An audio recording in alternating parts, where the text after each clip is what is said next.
بعد فأعوذ بالله من الشيطان الرجيم بسم الله الرحمن الرحيم قل بفضل الله وبرحمته فبذلك فليفرحوا هو خير مما يجمعون صدق الله وصدق رسوله النبي الأمين المتين الكريم ونحن على ذلك لمن الشاهدين والشاكرين والحمد لله رب العالمين إن الله وملائكته يصلون على النبي يا أيها الذين آمنوا صلوا عليه وسلموا تسليما আসি একবার ভক্তি ভরে আশিকে রাসূলের পরিচয় দিয়ে আমরা রাসূলুল্লাহ সাল্লাল্লাহু তাআলা আলাইহি সাল্লামকে দরুদের হাদিয়া পেশ করি আল্লাহুম্মা সাল্লি আলা সাইয়্যিদিনা মাওলানা মুহাম্মাদ ওয়া আলা আলি সাইয়্যিদিনা মাওলানা আরো জোরে পড়েন আল্লাহুম্মা সাল্লি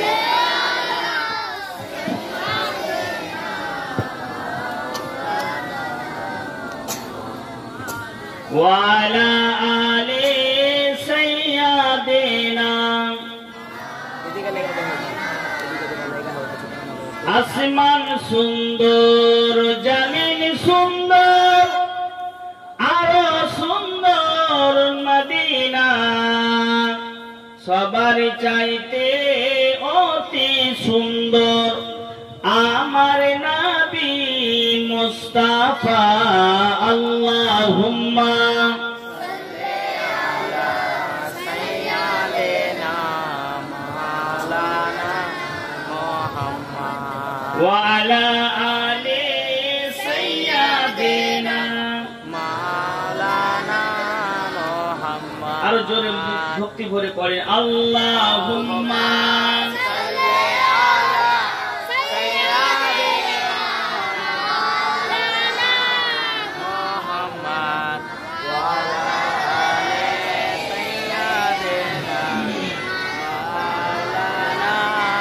মুহাম্মদ সাল্লাল্লাহু আলাইহি ওয়াসাল্লাম নবী ছাড়া জান্নাত পাবে না প্রিয় নবীকে ভুলে যেও না নবী ছাড়া জান্নাত পাবে না প্রিয় নবীকে ভুলে যেও না পাওয়া যাবে নবী ছাড়া জান্নাত পাওয়া যাবে না তাই কবি বলছেন আল্লাহ তাআলা বলেন কোরআনে যা আছে আসমান ও জমিনে সবই কিছু তোমার অধীনে প্রিয় নবীকে ভুলে যেও না নবী ছাড়া জান্নাত পাবে না প্রিয় নবীকে ভুলে যেও না নবী ছিলেন মায়ের পেটে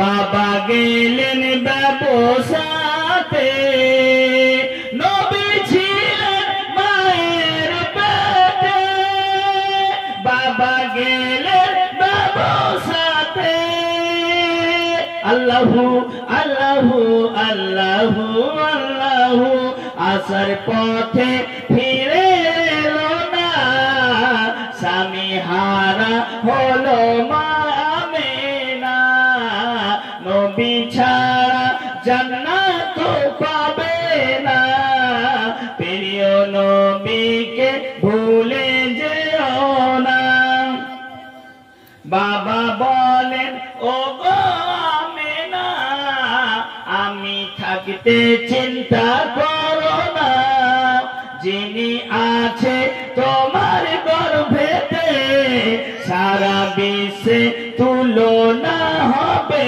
না নবী ছাড়া জান্নাত পাবে না প্রিয়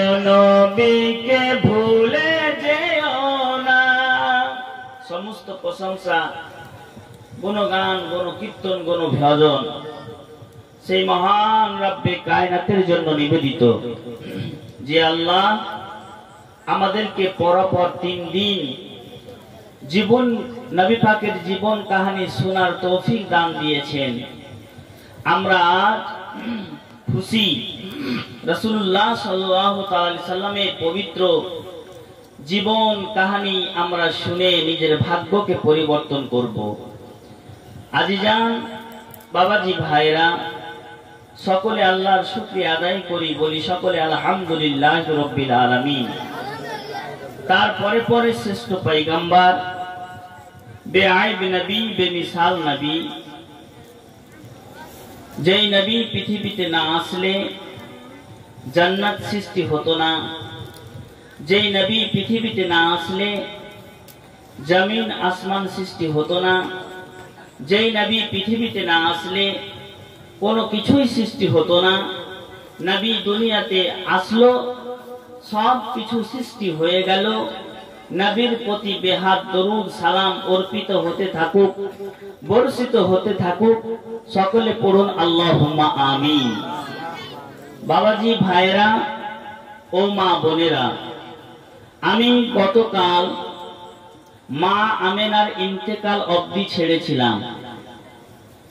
নবীর আম্মা মা আমেনা রাদিয়াল্লাহু তাআলা আনহা ইন্তেকাল করে গেলেন। আমার রাসূলুল্লাহ সাল্লাল্লাহু তাআলা আলাইহি ওয়াসাল্লাম কত কষ্ট পেয়েছেন জানেন? নবী বলতেছেন, আমার জীবনের সর্বপ্রথম কষ্ট আমি আমার মাকে হারিয়ে আমি অনুভব করেছি। বলুন সুবহানাল্লাহ। আমার রাসূলুল্লাহ বলতেছেন, আমি আমার মাকে হারিয়ে কত কষ্ট পেয়েছি। যেই মা মায়ের সেবা না করলে জান্নাত পাওয়া যাবে না, যেই মাকে কুনজরে দেখলে আপনার ভাগ্যে বাধা চলে আসে, বাধা চলে আসে, মাকে সর্বদা সরল সহজ চোখে নজরে ভালোবাসতে হবে। আমার বিশ্ব নবী সাল্লাল্লাহু তাআলা আলাইহি ওয়াসাল্লামের মা মা আমেনা দুনিয়া থেকে পর্দা করে গেলেন। আমার রাসূলুল্লাহ সাল্লাল্লাহু আলাইহি সাল্লাম হাওমাও করে কেঁদে ফেললেন। বাড়ি আসলেন, দাদুকে বলতেছেন, দাদু আম্মা বেঁচে নাই, আম্মা চির বিদায় নিয়ে চলে গেছে দাদু। জনাবে আব্দুল মুত্তালিব বলেন, ও মুহাম্মদ সাল্লাল্লাহু তাআলা আলাইহি ওয়াসাল্লাম, তোমাকে চিন্তা করতে হবে না, তোমাকে চিন্তা করতে হবে না। কারণ হলো আল্লাহর নবী দো জাহানের বাদশার পুরো দায়িত্ব হযরতে আব্দুল মুত্তালিব নিজের হাতে নিয়ে নিল। রাত্রে বেলা আমার রাসূলুল্লাহ ঘুমিয়ে থেকেছেন, স্বপ্ন যোগে মাকে বারংবার দেখেছে, মায়ের স্বপ্ন দেখেছে। হযরতে নবী জামান সারা রাত ধরে কেঁদেছে, কাদার কারণে চোখ দুটো লাল হয়ে গেছে। কি হয়েছে? চোখ দুটো লাল হয়ে গেছে। সকাল হয়ে গেল, আব্দুল মুত্তালিব বলতেছেন, ওগো আমার পোতাজান, তোমাকে কি হয়েছে? তোমার চোখ দুটো কেন লাল হয়েছে একটু বলো। নবী পাক সাল্লাল্লাহু তাআলা আলাইহি ওয়াসাল্লাম বলতেছেন, দাদু সারা রাত্রি আমি কেঁদেছি আম্মার জন্য, আমার মায়ের জন্য সারা রাত কেঁদেছি, কাদার কারণে চোখ দুটো লাল হয়ে গেছে, চোখ দুটো লাল হয়ে গেছে। কোথায়? সেই সময় ডাক্তারের ব্যবস্থা ছিল না, সে সময় ডাক্তারের ব্যবস্থা ছিল না। নবী পাক সাল্লাল্লাহু তাআলা আলাইহি ওয়াসাল্লাম কে হাত ধরে নিয়ে আব্দুল মুত্তালিব চলে গেল এক রাহিবের বাড়ি। রাহিব কিন্তু তওরাত পড়তেছিল, জবুর পড়তেছিল, এমন ভাবে তওরাত জবুর পড়ছিল যে তওরাত জবুর পড়তে পড়তে ব্যস্ত। সকালবেলা আব্দুল মুত্তালিব বহিরা রাহিবের বাড়িতে পৌঁছে গেছে। আওয়াজ দিতেছে, রাহিব বাড়িতে আছো? তওরাত পড়তেছে, তওরাত পড়তেই আছে। আবার আব্দুল মুত্তালিব দরজায় গিয়ে ডাক দিতেছে, রাহিব সাহেব দরজা খুলুন। কোন আওয়াজ নাই। 3 নম্বরের বেলা আবার দরজায় ডাক দিচ্ছে, রাহিব, ও রাহিব দরজা খুলো। হঠাৎ করে রাহিব সাহেব তওরাত জবুরকে বন্ধ করে দিয়ে গেটের সামনে যেমন আসলো তেমনই দেখতে পেল জনাবে আব্দুল মুত্তালিব একটা সুন্দর ছেলেকে নিয়ে দাঁড়িয়ে আছে। তিনি হচ্ছেন শেষ জামানার নূর নবী, বেআইব নবী, বেমিসাল নবীকে নিয়ে দাঁড়িয়ে আছে। আমার রাসূলুল্লাহ সাল্লাল্লাহু তাআলা আলাইহি ওয়াসাল্লামকে দেখার পর বহিরা রাহিব হতভম্ব হয়ে গেল। রাহিব সাহেব হতভম্ব হয়ে গেল। ব্যাপার কি? সকালবেলা আমার বাড়িতে কি হয়েছে? আব্দুল মুত্তালিব বলে, এই দেখো আমার পোতাজান সারা সারা রাত্রি তার মায়ের চিন্তাতে কেঁদেছে, কেঁদে কেঁদে নিজের চোখ দুটো লাল করে দিয়েছে। একটু ওষুধ থাকলে লাগিয়ে দাও, চোখটা ভালো করে দাও।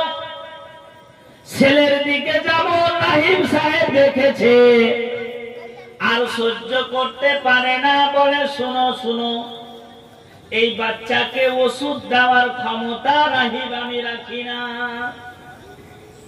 আমি ওষুধ দিব এটা আমি ক্ষমতা রাখি না। যে রাসূল আরবি সাল্লাল্লাহু তাআলা আলাইহি ওয়াসাল্লামকে দেওয়া ওষুধ দেওয়া আমি পারবো না। তবে একটা পদ্ধতি আমি বলে দিতে পারি, এই বাচ্চার থুথু নিয়ে চোখে লাগিয়ে দাও, চোখটা ভালো হয়ে যাবে। বলুন সুবহানাল্লাহ। সঙ্গে সঙ্গে আব্দুল মুত্তালিব নবী পাক সাল্লাল্লাহু আলাইহি ওয়াসাল্লামের পবিত্র থুথু মোবারক নিয়ে চোখে লাগিয়ে দিল, চোখ ভালো হয়ে গেল। বলেন, নবী কি আমাদের মতো মানুষ? না, নবীরা আমাদের মতো মানুষ নয়। নবীগণেরা আমাদের মতো মানুষ নয়। নবীরা হচ্ছে বেমিসাল, নবীরা হচ্ছে বেআইব। আরে মানুষ হচ্ছে ত্রুটি যুক্ত, আমরা হচ্ছে ত্রুটি যুক্ত, আর নবীগণেরা হচ্ছে ত্রুটি মুক্ত। বলুন সুবহানাল্লাহ। নবীগণেরা হচ্ছে ত্রুটি মুক্ত, আইব থেকে মুক্ত।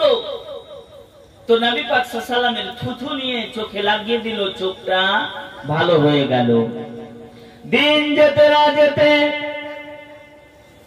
নবীর বয়স মুবারক যখন 8ম বছর হয়ে গেল, 8 বছর হয়ে গেল, জনাবে আব্দুল মুত্তালিব তার ছেলেদেরকে ডাকতে শুরু করলো। বলে, হারিস কাছে এসো,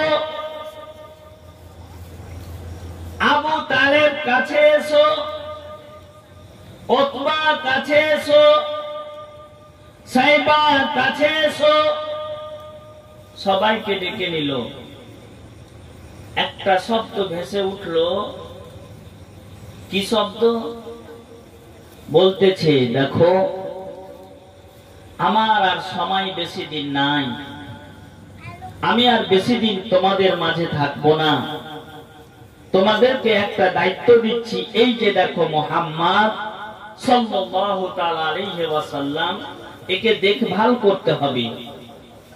আমি বেশি দিন আর বাঁচবো না, তোমাদের মাঝে বেশি দিন আর নাই। খুব তাড়াতাড়ি আমি বিদায় নিয়ে নেব, আমার ইন্তেকাল হয়ে যাবে। আমার ইন্তেকালের পরে কে এমন আছো তোমাদের মধ্যে যে আমার এই লালের হেফাজত করবে? আবু লাহাব হাত তুলল, আব্বা আমাকে দিয়ে দাও, আমি সেবা যত্ন করব। হযরতে আবু তালেব হাত তুলেছে, বলে আমাকে দাও। অন্যান্য ছেলেরা হাত তুলে বলতে লাগলো আমাকে দাও, কিন্তু নবীকে কাকে দিবে কেউ জানে না। জানাবে আব্দুল মুত্তালিব জানে। জানাবে আব্দুল মুত্তালিব নিজের ছেলেদের ক্যারেক্টার জানে, নিজের বাপ ছেলে কেমন হবে জানে না? অবশ্যই জানবে। আবু লাহাব নবীর শত্রু হবে, এটা আব্দুল মুত্তালিব আগে থেকেই জানতেন। আর নবী যে শানওয়ালা, নবী যে আলা মাকামওয়ালা, নবী পাক সাল্লাল্লাহু তাআলা আলাইহি ওয়াসাল্লামকে ধরে দিচ্ছেন জানাবে আবু তালেবের হাতে। কার হাতে? আবু তালেবের হাতে। আবু তালেব নবীজিকে নিয়ে নিলেন নিজের কাছে। দিন যেতে না যেতে হযরতে আব্দুল মুত্তালিব চিরবিদায় নিয়ে চলে যাচ্ছেন। সকলে পড়ুন ইন্না লিল্লাহি ওয়া ইন্না ইলাইহি রাজিউন। নবী পাক সাল্লাল্লাহু আলাইহি ওয়াসাল্লাম দুই দিক থেকে কাঁদতে শুরু করলেন। আমার বাবাকে হারালাম, মাকে হারালাম, হারালাম আমার দাদুকে, আর কে আছে আমার পাশে? আছে আমার চাচা যান। বলুন সুবহানাল্লাহ। জনাবে আব্দুল মুত্তালিব দুনিয়া থেকে বিদায় হয়ে গেল। নবীজি আমার কাঁদতে শুরু করেছে, নবীজি আমার এত কাঁদতে শুরু করেছে, বলে আমার দাদু যান তুমি আমাকে ছেড়ে কেন চলে গেলে? দাদু গো, আমি কার সাথে থাকবো, কাদের সাথে আমি থাকবো? নবী বলতেছেন আমি চাচার কাছে থেকে অতটা মহব্বত পাবো না, অতটা ভালোবাসা আমি পাবো না, যতটা ভালোবাসা দাদু তুমি দিয়েছো। আহারে, আমার রাসূলুল্লাহ সাল্লাল্লাহু আলাইহি ওয়াসাল্লাম দাদুর ইন্তেকালে অত্যন্ত কাঁদতে লাগলেন। খুব কেঁদেছেন, খুব কেঁদেছেন। দিন যেতে না যেতে নবীর বয়স মোবারক হয়ে গেল 12 বছর। কত বছর? 12 বছর বয়স। আবু তালেবের কাছে আছে, আবু তালেবের কাছে আমার রাসূলুল্লাহ সাল্লাল্লাহু আলাইহি ওয়াসাল্লাম আছে। ঘোরাফেরা করছে, জঙ্গলে যাচ্ছে, মাঠে ঘাটে যাচ্ছে একা একাই। সব সময় চিন্তা আল্লাহ আল্লাহ করছে, আল্লাহর তাসবিহ গুনছে। সর্বদা আমার রাসূলুল্লাহ সাল্লাল্লাহু আলাইহি ওয়াসাল্লাম চিন্তায় পড়ে আছেন যে কি করে আমি ইসলামটা প্রচার করব। আমার নবী সাল্লাল্লাহু আলাইহি ওয়াসাল্লাম ছোট বয়স থেকে চিন্তা করছিলেন। একবার দরুদ শরীফ পড়েন, আল্লাহুম্মা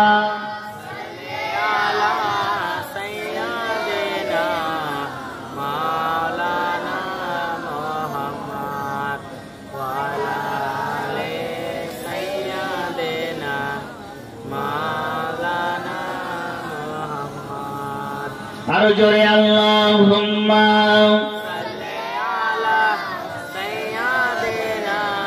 মাওলানা মুহাম্মাদ ওয়া আলা আলি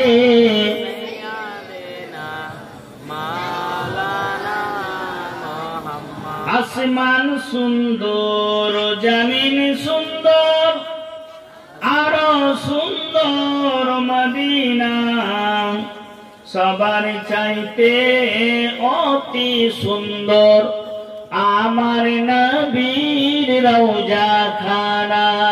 আল্লাহুম্মা সাল্লি আলা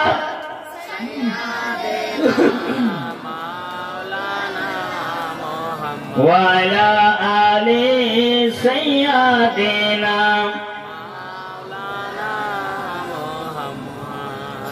নবী পাক সাল্লাল্লাহু আলাইহি ওয়াসাল্লাম আবু তালেবের কাছে। নবীর বয়স 12 বছর পূর্ণ। একদিন হঠাৎ করে আবু তালেব সামান পাতি সাজাচ্ছে, ঘোড়াকে সুন্দর করে সাজাচ্ছে। নবী বলতেছেন, চাচা কোথায় যাবেন, কোন জায়গা যাবেন? আবু তালেব বলতেছেন কত সুন্দর ভাবে, ভাতিজা তুমি তো জানো ভাতিজা, আরবের লোকেরা ব্যবসা করে খায়, আরবের লোকেরা ব্যবসা করতে যায়। ভাতিজা আমি ব্যবসা করতে যাওয়ার জন্য তৈয়ার হচ্ছি, আমি ব্যবসা করতে যাওয়ার জন্য প্রস্তুতি নিচ্ছি, আমি ব্যবসা করতে যাওয়ার জন্য প্রস্তুতি গ্রহণ করছি। তুমি বাড়িতে থাকো, বাড়িতে তুমি দেখাশোনা করবে, আমি ব্যবসা করে খুব তাড়াতাড়ি চলে আসব। আমার রাসূলুল্লাহ সাল্লাল্লাহু তাআলা আলাইহি ওয়াসাল্লাম বলতেছেন, কাকুজান আমাকে কি নিয়ে যাবেন না? আমিও তো আপনার সাথে যাব। আমার নবীকে বলতেছেন আবু তালেব, না তোমাকে ব্যবসা করতে যেতে হবে না। মরুভূমির যে লো বাতাস, মরুভূমির যে কড়া বাতাস তুমি সহ্য করতে পারবে না ভাতিজা, তুমি বাড়িতেই থাকো। আমার নবী বলতেছেন, না আমি কিন্তু যাব, আমাকে যেতেই হবে, আমি বাড়িতে একাই থাকবো না। চাচা যান আপনার সাথে আমি যাব, আপনার সাথে আমাকে যেতে হবে, কারণ আমি যদি আপনার সাথে না যাই তাহলে আমার সময় কাটবে না, আমি কাকে দেখে দেখে বাঁচবো? বলো চাচা, আমার দাদা যদি থাকতো তাহলে ব্যবসা করতে যেতে চাইতাম না, আপনার সাথে যেতে চাইতাম না, আপনার সঙ্গে যেতে চাইতাম না। আপনার সঙ্গে যেতে চাইছি এই জন্যে আমার দাদু বেঁচে নাই, আমার মা বেঁচে নাই, আমার আব্বু বেঁচে নাই, এই কারণে আমি আপনার সাথে যেতে চাই। কাকু আমাকে কি সাথে নিবে না? বলে হ্যাঁ হ্যাঁ নিব, চলো চলো চলো আমার সাথে চলো। আহারে ব্যবসার সাথে ব্যবসা করতে যাবে। আমার রাসূলুল্লাহ সাল্লাল্লাহু আলাইহি ওয়াসাল্লাম ঘোড়ার পৃষ্ঠে চড়ে নিলেন। এক পা দু পা তিন পা চার পা করতে করতে করতে করতে শাম দেশ পৌঁছে গেল। কোন দেশ? শাম দেশ। একটা জায়গায় আমার রাসূলে আরবি এবং হযরতে আবু তালেব, জানাবে আবু তালেবের খিমা বসিয়ে দিয়েছে, আর নবী তাম্বুর মধ্যে আছে। হঠাৎ করে একটা রাহিব, একটা পণ্ডিত লোক যার নাম বহিরা রাহিব, খ্রিস্টান পাদ্রী, ছাদের উপর থেকে দেখছে যে নবী পাক সাল্লাল্লাহু আলাইহি ওয়াসাল্লামের মাথার উপরে মেঘ ছায়া করে আছে। ছাদের ওই পাশ থেকে দেখছে যে নবীর মাথার উপরে মেঘ ছায়া করে আছে। এরকম ঘটনা দেখার পর বলতে লাগলো, এই দলের মধ্যে কেউ না কেউ বুজরুক এমন বান্দা আছে, না হলে এরকম হবে না। কোন বুজরুক বান্দা এই দলের মধ্যে আছে, নচেত মেঘে ছায়া করে থাকবে এটা হতেই পারে না, মেঘ ছায়া করবে এটা হতে পারে না। আবার নবী যখন হেঁটে হেঁটে অন্য জায়গা যাচ্ছে তো মেঘটাও তার সাথে সাথে চলতে শুরু করছে। বলুন সুবহানাল্লাহ। বাবাজি ভাইরা, আমার রাসূলুল্লাহ সাল্লাল্লাহু তাআলা আলাইহি ওয়াসাল্লাম বেআইব নবী, বেমিসাল নবী, ব্যবসা বাণিজ্য করতে গিয়েছেন, চাচার সঙ্গে আছেন। বহিরা রাহিব সঙ্গে সঙ্গে পায়ে হেঁটে এসে বলতেছেন, ও আবু তালেব, তোমাদের মধ্যে সর্দার কে? সর্দারটা কে বলো? বলে আমি সর্দার। বলে আজকে যাও, তোমাদের সকলকে আমার বাড়িতে নিমন্ত্রণ করে দিলাম। ব্যবসা করতে গিয়ে নিমন্ত্রণ পেয়েছে, ব্যবসা করতে গিয়ে ইনভাইট পেয়েছে, এটা চারটেখানি কথা নয়। সবাই খুশি হয়ে গেল। জীবনে বহু ব্যবসা করেছি, কিন্তু এইবার ব্যবসা করে যতটা মজা, যতটা লাভ পাচ্ছি কোনোবার পাইনি।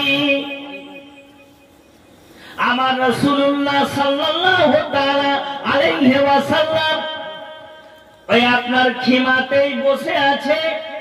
আবু তালেব সকল মিলে বহিরা রাহিবের বাড়িতে চলে গেছে, খাবার সামনে দিয়ে দিয়েছে। রাহিব বাদশাহ ছাদের উপর থেকে নিচে নামলো, বলে দেখো দেখো, আজকে নবী করিম সাল্লাল্লাহু আলাইহি ওয়াসাল্লামকে দাওয়াত দিয়েছি, ওনার জন্য, নবীর জন্য দাওয়াত দিয়েছি, নবীর জন্য দাওয়াত দিয়েছি, আর তারা নবীকে খিমাতে রেখে এসে তার কারণে আজকে দাওয়াত হয়েছে, আর তাকে রেখে চলে এসেছে। যা আব্দুল মুত্তালিবের বেটা আবু তালেব এক মুষ্টি দানা পাবি না যতক্ষণ অবধি শেষ জামানার নবীকে না এনেছো। আমার রাসূলুল্লাহ সাল্লাল্লাহু আলাইহি ওয়াসাল্লামকে যতক্ষণ পর্যন্ত না এনেছো অতক্ষণ পর্যন্ত এক মুঠ দানা পাবি না, যা চলে যা। আমার রাসূলুল্লাহ সাল্লাল্লাহু আলাইহি ওয়াসাল্লাম আবু তালেব বলতেছেন, যা আমার ভাতিজা মুহাম্মদকে নিয়ে এসো, আমার ভাতিজাকে যদি না আনো আমরা এক মুঠ দানাও পাবো না, এক মুষ্টি দানাও পাবো না। কারণ আমার ভাতিজাকে যদি নিয়ে আসো তাহলে আমরা খুশি মনে থাকবো, আমরা খুশি মনে খাবার খাবো। এরকম সিচুয়েশনে নবীকে যেমন ডাকতে গেছে, আহারে আকাশ থেকে বাদলটা নবীর পাশে পাশে চলতে শুরু করেছে, নবীকে ছায়া করেছে যাচ্ছে। এই দৃশ্যটা বহিরা রাহিব পূর্বে থেকে দেখে আসছে। নবী পাক সাল্লাল্লাহু আলাইহি ওয়াসাল্লামকে খাবার দাবার খাইয়ে দিল, লোকজন সবার খাবার খেয়ে নিল। তারপরে আবু তালেবকে বলছে, আবু তালেব তোমার ভাতিজাকে কয়েক মিনিটের জন্য ঘরে দিবে, আমি ঘরের মধ্যে নিয়ে যাব।